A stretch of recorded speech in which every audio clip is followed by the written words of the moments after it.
fall is upon us. The bow hunting season starts in just 2 days. So we have a new property to hunt, and we're in the process of learning it, and we want to take you along with us for the ride. So what we're going to do for this bow hunting season is to post a video every week of the season and tell you a little bit about what we're learning, show you the deer we're seeing, and hopefully have you along on the ride when we fill a few tags and fill the freezer. And it's not going to be just me hunting this year. It's also Rex and Debbie, with Leela, of course, for support. And we're super excited about this new property. It just looks great, and it's going to be so fun to take you along on the ride with us. So 2 days, and we get started. Well, good morning, everyone, and welcome to the first day of bow season. I just crawled into the stand. I just now have camera light. I've already had one spike buck come through, but I'm all set up. Opening here to one side, and a big red oak right here that's dropping acorns, and then just sort of hardwood forest around me. You might be able to see the light filtering in here. I've got a field behind me, and I'm expecting deer to come off of that field, hit the woods, and grab some acorns here on their way back to bed. We'll see what happens.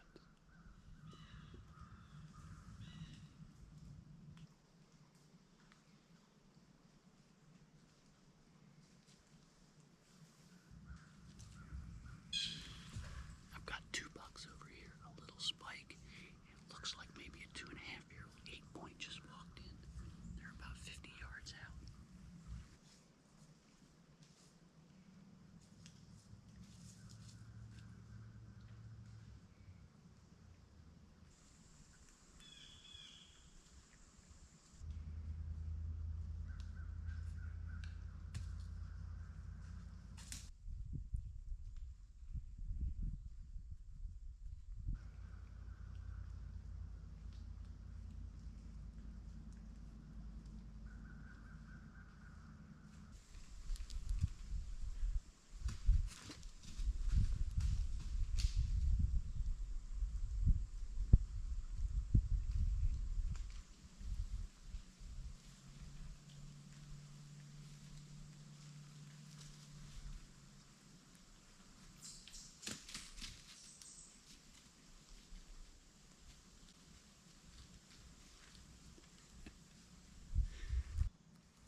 You can hear this little buck down here crunching on acorns. He's just gobbling them up.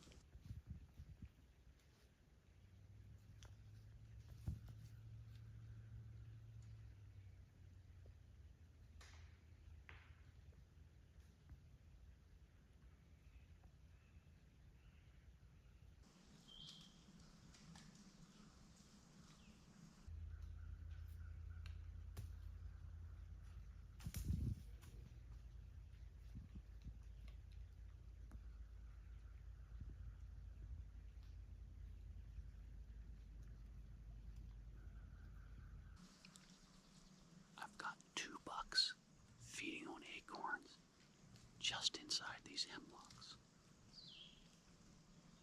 Can't move much. They're working their way up this way. Looks like a 2-year-old 6-point and a 2-year-old 8-point.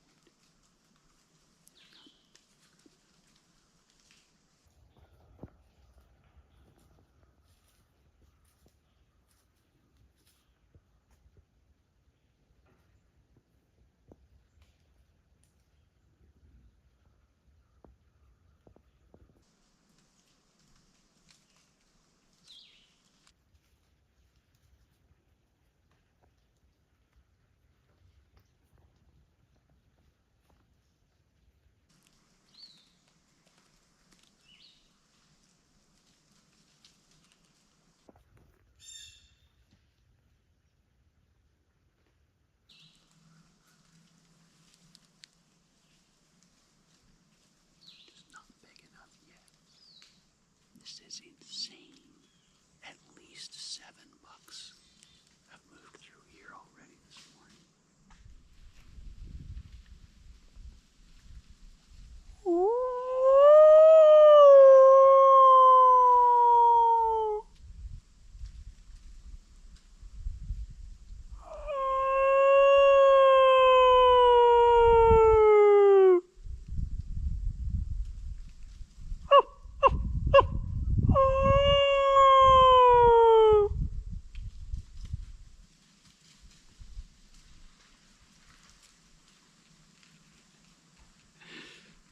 Well, that had the hoped for effect. Haven't really had a chance to talk much this morning because I've had deer around me all morning. It's about 3 hours after sunup, and I would conclude that the first morning of the first day was a huge success for a couple of reasons. Foremost, I had 2 bucks, a 2-year-old 8-point and a 2-year-old 6-point right here in front of me at 15 yards. The other reason this morning is a success is I learned something. I learned a long time ago that when you're going to hunt with a traditional bow, a recurve or a long bow, where your effective range is 25 yards or less, you often don't get it right on the first shot, or the first time out, I should say. I don't mean the first shot. Because there's a lot of information to analyze. Where's the food? Where are the trails? Where's the cover? Where are deer going to feel safe?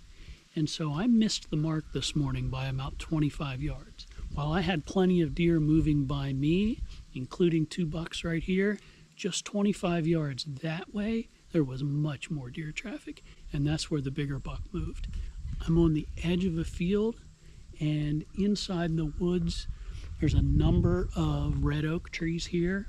Many of them are dropping acorns. There's a cluster up here that they were feeding under, but I think more importantly, there's a little dip like this, and I think those deer felt safe coming through that dip and then dropping down into this bottom to go to bed. I know now that I need to move 25 yards that way for a little bit better movement. But even so, what a great situation I had here. I guess I didn't really describe that coyote howl I was doing. I've had deer around me all morning, and I didn't know how to get rid of them, and I've done that before. I don't want them to hear my human voice. I don't want them to see me get out of the tree. So doing the old coyote howl is a good way to get them to move on. Hopefully they think just a coyote is moving through, although I don't know how convincing I sound, but it did work. They all sort of took off. So that's a wrap for this morning. Tonight we're going to set up in a different spot, a little unusual for me. Behind me, back here, I've got an old field that's growing up in goldenrod and some black locust, and I'm on a narrow fence row here where we've got some red oaks dropping acorns and then a hay field on this side.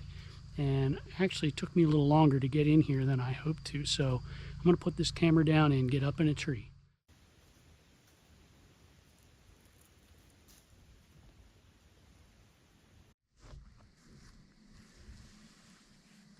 A lone doe right out here in the old field behind me.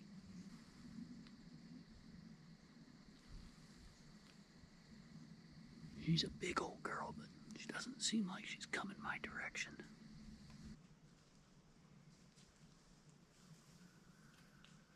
All right, I think that's a wrap for the first day of bow season here at Buck Central. I'm heading out on an afternoon hunt here at our new property, Buck Central. And for those of you who have followed my stuff or read my books, you know I'm a big fan of mobile hunting. I've been using this same lone wolf climbing tree stand for at least 20 years, this exact same one that's on my back. I couldn't tell you how many deer have been shot from this thing. Many. I just think it's really important to be able to move positions, to change with changing conditions, changing food availability. When the leaves drop later in the fall, that changes cover, it changes movement patterns. when you're learning a new property, just like Buck Central here that I'm on right now, you have to move because you can't have it all figured out right away.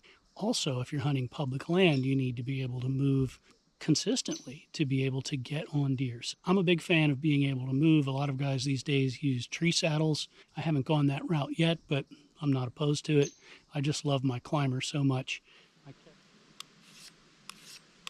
just got settled, touched up the broadhead, and look, I've got 2 deer. They're about 50 yards out, so I don't know what they're going to do. It looks like they might come through this way.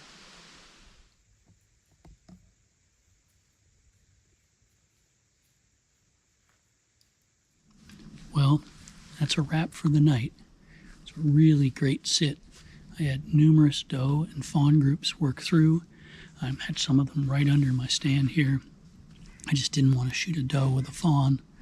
I also had great shots at a little spike buck, but that's not a legal deer here, and I wouldn't want to shoot a spike buck anyway. A couple of things before I set up tonight. I'm heading in right now. One is about learning, always learning as we go. And so one thing I learned last night is that deer of different ages on this farm are doing different things. I set up on a couple of red oaks that were dropping acorns and a trail that was leading to a hayfield. Turns out young bucks and fawns were coming straight to the acorns, hanging out there. I had easy shots at them. They'd just plow down the acorns for as long as the acorns were there. The older deer, older does and mature bucks, although by mature buck I'm saying only 2.5. That's all I saw last night. I didn't see any older bucks than that. Would head straight to the hayfield. And I think it probably has to do with the nutritional needs of those animals. Those young deer, the fawns especially, need that super packed, dense nutrients they're getting from the acorns. And those older deer want to get out to the hayfield and feed on clover and other broadleaf plants that they're getting into out there. So that's what I learned last night. So I'm going to take that lesson and do a little something different tonight. I'm going to set up in a place where I've got acorns, but a more direct path to that hayfield so that I can intersect those older deer heading to the hayfield. The other thing I want to mention is the name of this place. So my very first hunt here, I saw 7 bucks. And I couldn't decide what I was going to call this new property. I hate to do these videos and just call it, oh, the new property. We're on the new property. We're on the new property. It just sounds weird. So I started calling it Buck Central.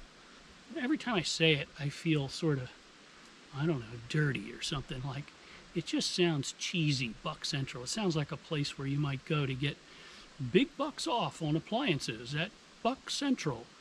I don't want to call it Buck Central. So I'm still thinking about the name. I have one in mind. I'm thinking about calling it 7 Buck Farm. Since the very first night I hunted here, I saw 7 bucks. Not sold on it yet, but 7 Buck Farm sounds a little more classy than Buck Central. So I'll keep thinking about it, see what happens. For right now, though, bingo. We got to get in there and get set up. So, whew. Well, I'm finally set up. It took forever. Been at this for probably an hour. I got into the area where I wanted to hunt, and I just couldn't find a tree that would work for the wind. The wind's supposed to be out of the west today, but it's blowing straight out of the east.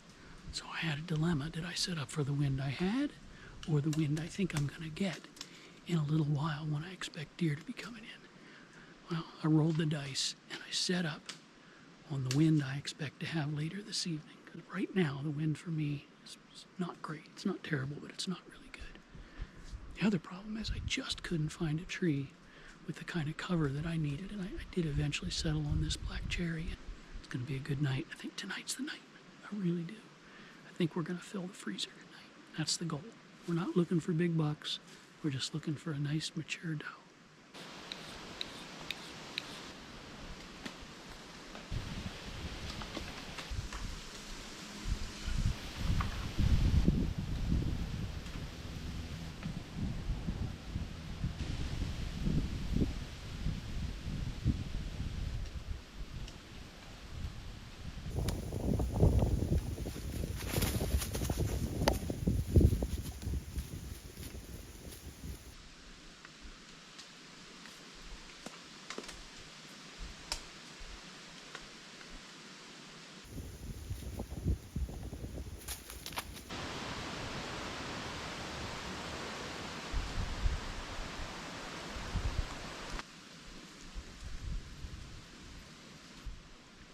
Well, at least so far, I sure as heck didn't play this sit right.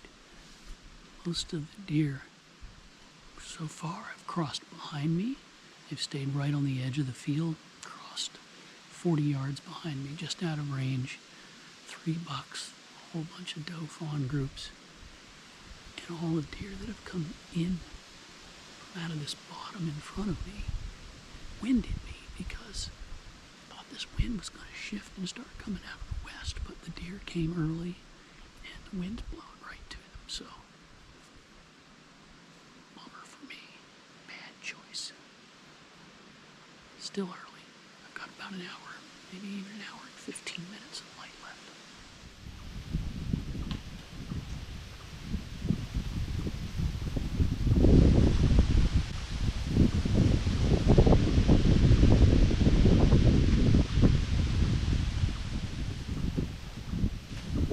Wind is killing me. Just had a nice little 8-point come in to maybe 40 or 50 yards. And standing, he wanted to come up here, and that wind is just blowing straight to him. He busted it, went back down in the bottom there. I don't think it would be possible for the wind to get much worse right now. Tempted to just pack up and get out of here. Deer are moving, but I'm just blowing them.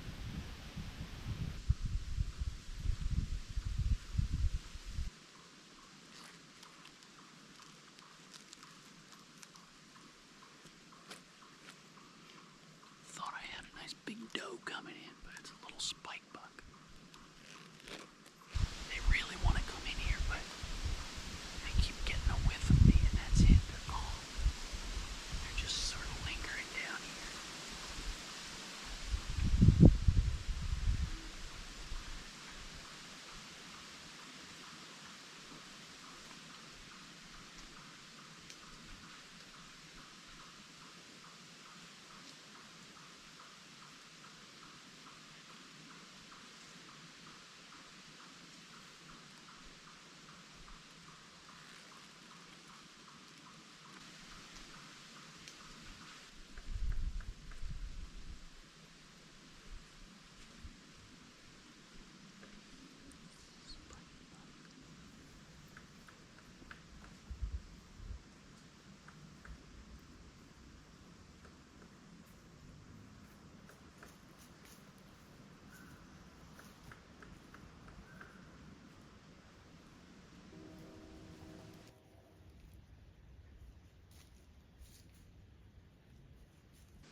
Shot looked like it was a tiny bit forward, but I think it was good.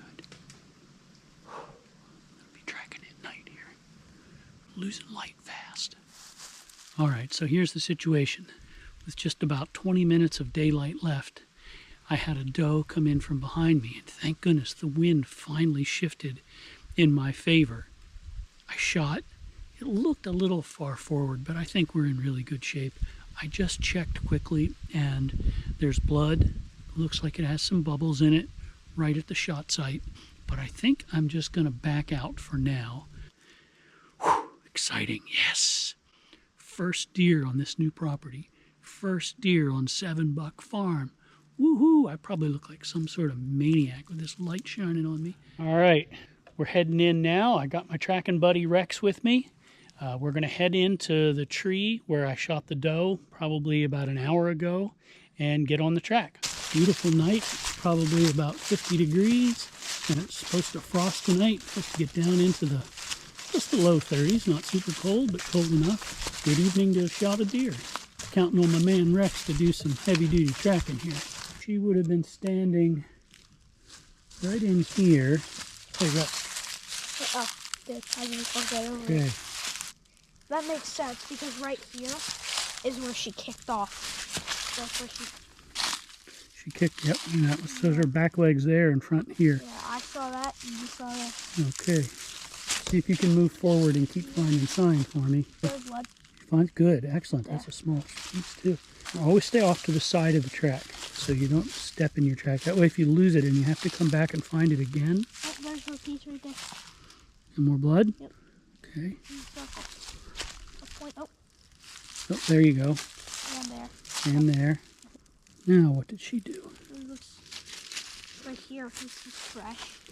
So the question, so another good thing to do is to look ahead and think, all right, would she have gone over all that stuff or around it? And if she went over it, there's a good chance there'd be blood splatter on it. Oh, there's blood right here. Where? Oh, good job, Rex. Excellent. You still on blood? Yep. Okay. All right, we're about 100 yards into the track, and we've had fair blood most of the way. It gets a little heavier at times, but it's not a fantastic blood trail. Rex is doing a great job. He's taking the lead. I'm sort of just, helping out when he needs it, but he's doing most of the work here. He's completing a little bit better now. I think he went back towards the road. Oh, found it. What? Found it. Hold. I just said just a second ago, I'm afraid I'm about to just step on her. Hey, What? nice work. Okay, well, Nice work. I told you he was my tracker man. no, Whoa. I am a tracker man, pal. There she Whoa, is. there's blood. She came maybe 100, 150 yards. Hard to estimate the way we're tracking here at night.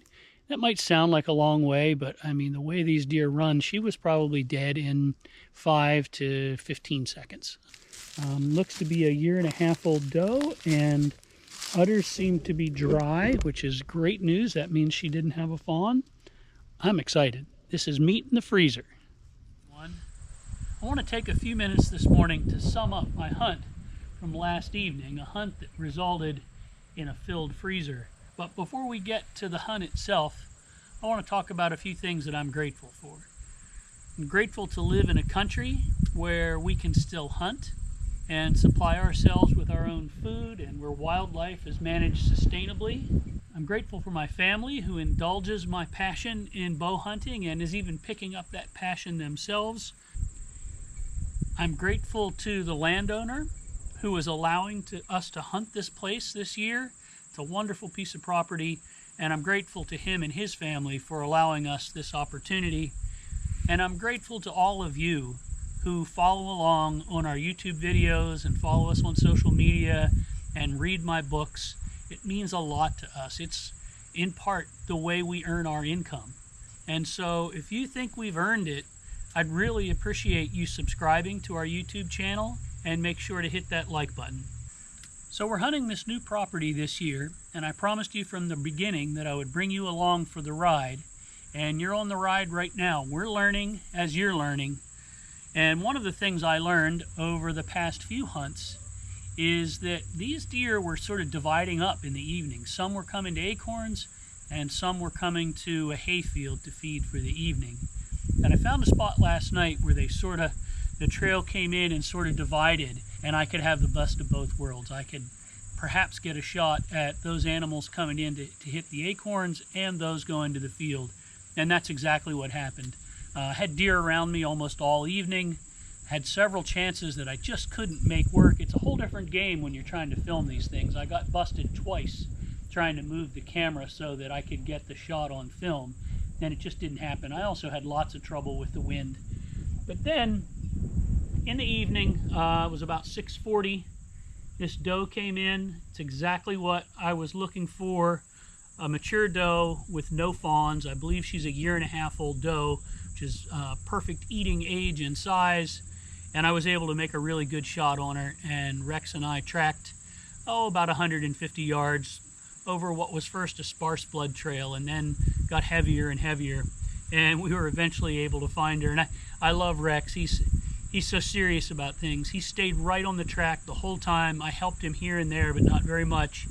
And then finally the blood trail started to get heavier, and he had the spotlight, and he shined the spotlight up ahead, and he said, "Oh, there she is." Not, "Wow, there she is," or super excited. He's just so matter of fact, and I love it. If you ever get to know Rex, you see why. He's like a little adult in a 10-year-old's body. And he was really helpful to me last night. We got this deer out of here, and now it's time to get her processed and in their freezer. Thanks again for following along, and please don't forget to subscribe and click that like button.